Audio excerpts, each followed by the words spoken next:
I'm Ken O'Connor.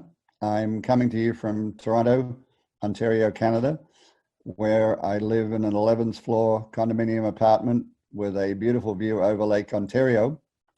And I love condo living. I've been in it for 6 years, but it's only in the last 3 months that I sort of wish I was in a house and I could move into my back garden.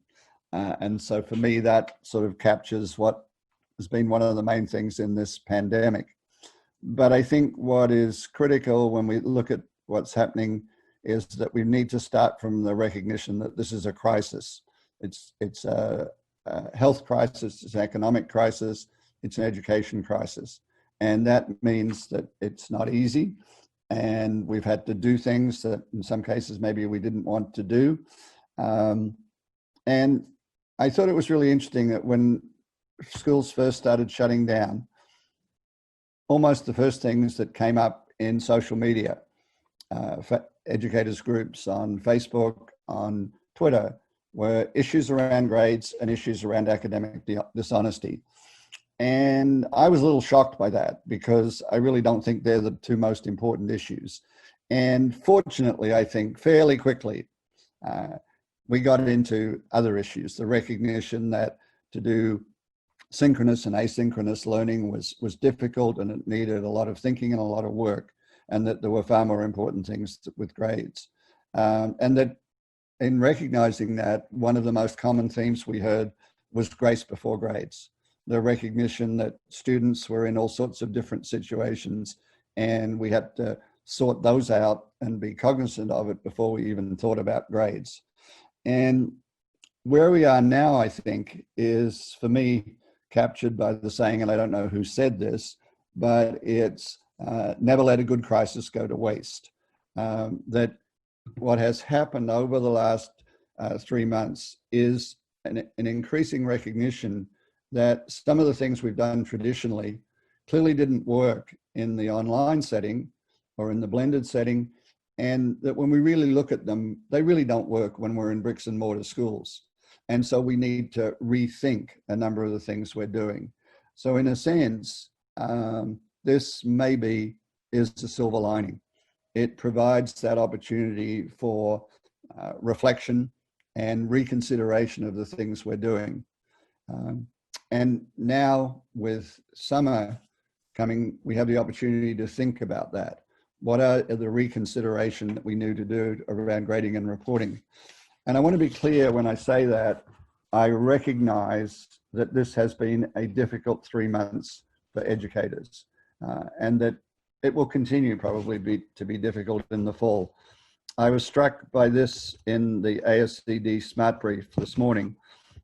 The rapid transition to remote instruction during prolonged school closures has affected teachers and students alike, with a majority of teachers saying they are somewhat or extremely uncertain, stressed, anxious, overwhelmed, sad, and lonely, according to a survey sponsored by the University of Phoenix.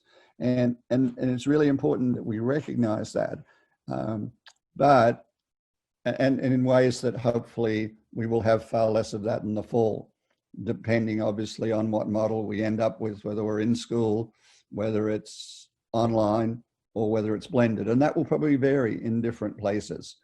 And I think when we think about what we're doing, what we could be doing, a model that has always worked pretty well is to think about what things that we're doing that we, in many cases that we've always done, should we continue doing?